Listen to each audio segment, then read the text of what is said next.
के बोलें और माता बहनाएं कोई भी बिना प्रसाद के नहीं जाएं, प्रेम से ताली बजा के। आई जाइयो श्याम बरसाने गाम तो नर से नारी बनाई दूंगी, तेरा मुखड़ा खूब सजाई दूंगी।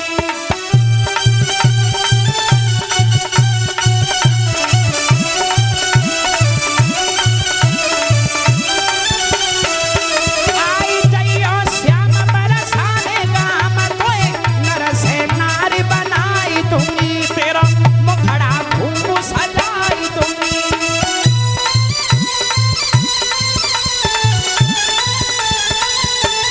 जय हो।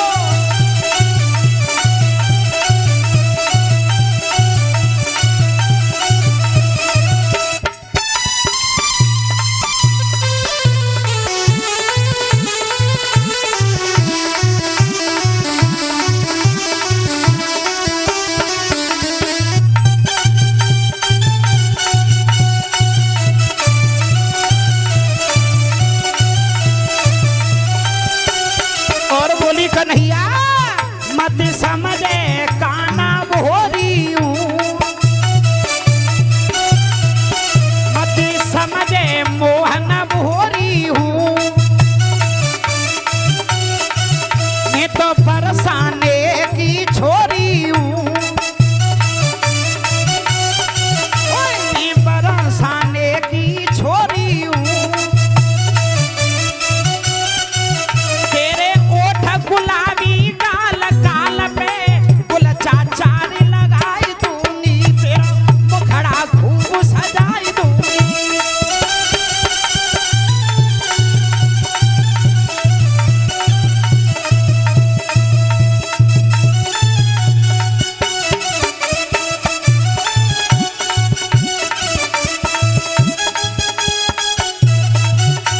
जय हो।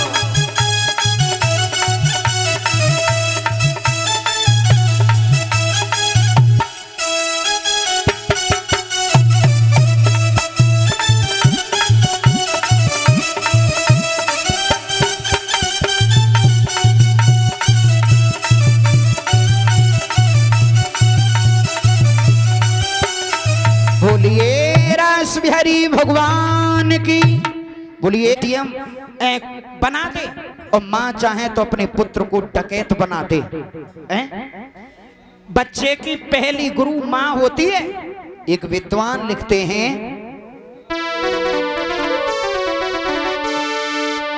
अरे माँ के समान और संसार में कोई गुरु नजर नहीं आता, माँ के समान संसार में कोई गुरु नजर नहीं आता।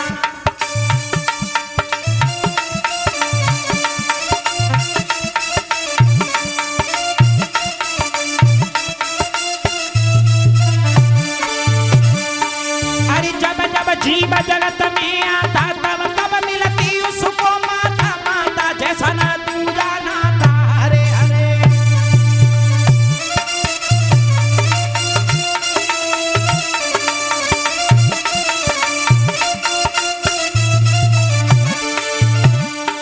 माँ के समान जा राम को कोई गुरु नजर नहीं आता।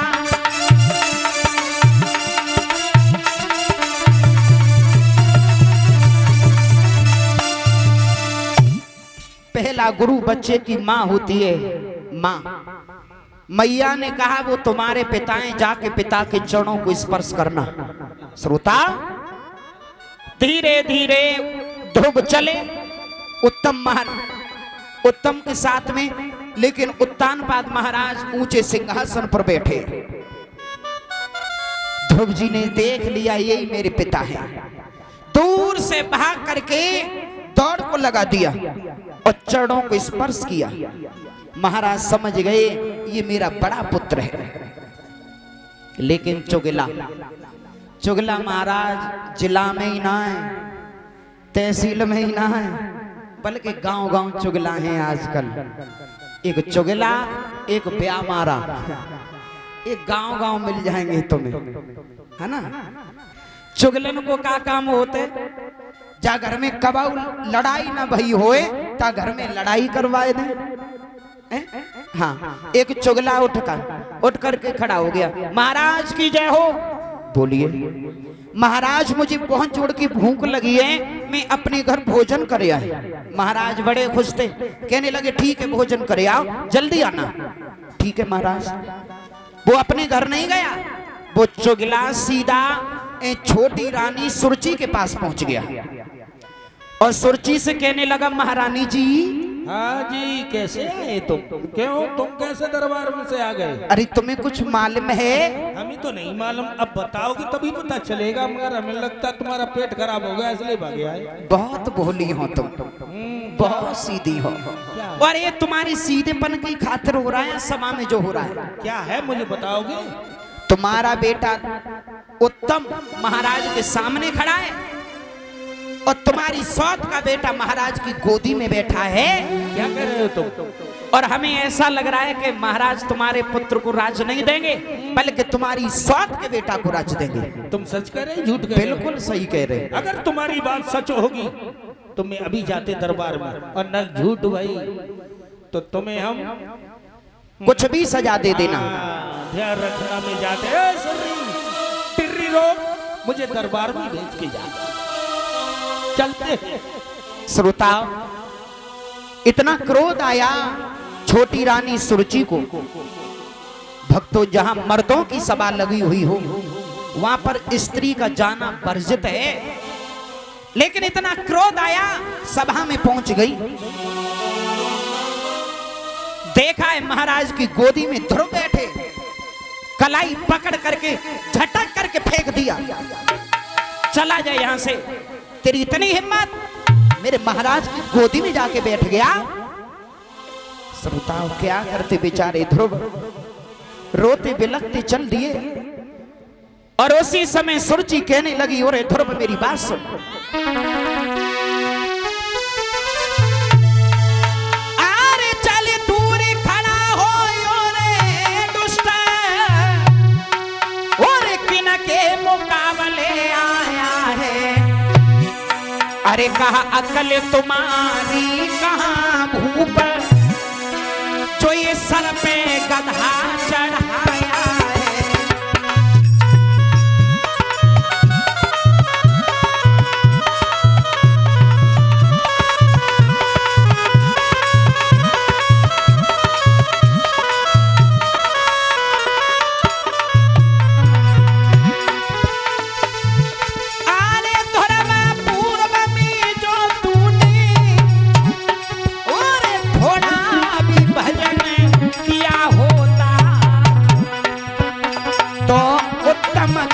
बदले तूने मेरी कोख से जन्म लिया होता।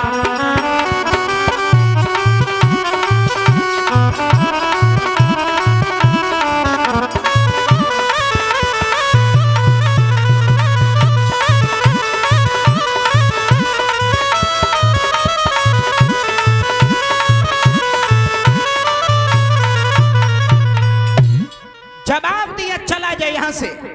क्या करते बेचारे ध्रुव, रोते बिलखते अपनी मैया के पास पहुंच गए।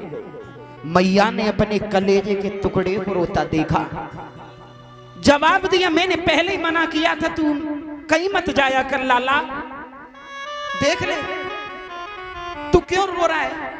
मैं रोए जा सो रहे, पिताजी को पकड़ के कालम नीचे डाल लो, और मैं कनफुटी में दो कानन में झुनझुनी कट रही है, और मैं तो मम्मी एक ही लपड़ में धत्ती चाट गए।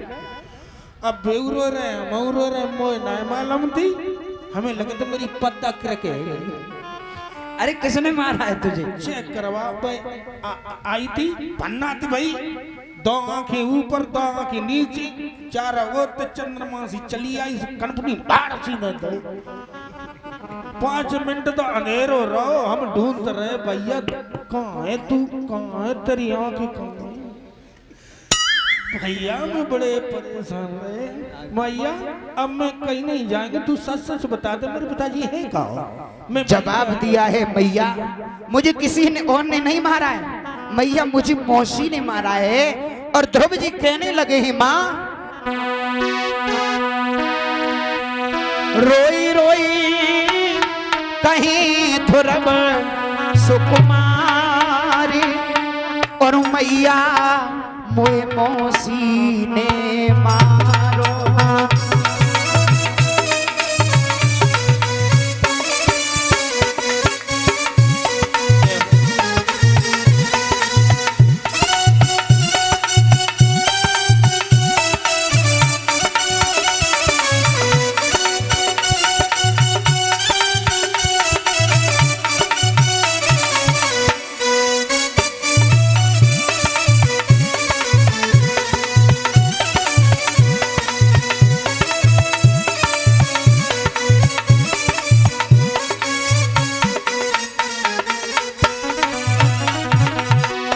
मोए पिता गोद में लियो,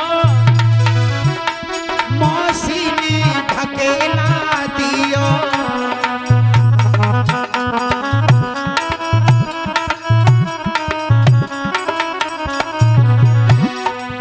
कहीं उलटी सीधी बात, मैया मोए मौसी ने मारो।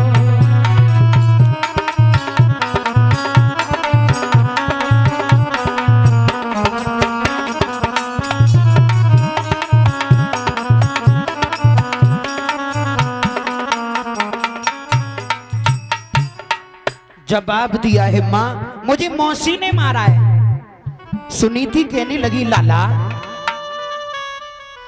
अरे मौसी भी तो तेरी माँ हुई ना, और माँ की मार कभी पुत्र के लगती नहीं है।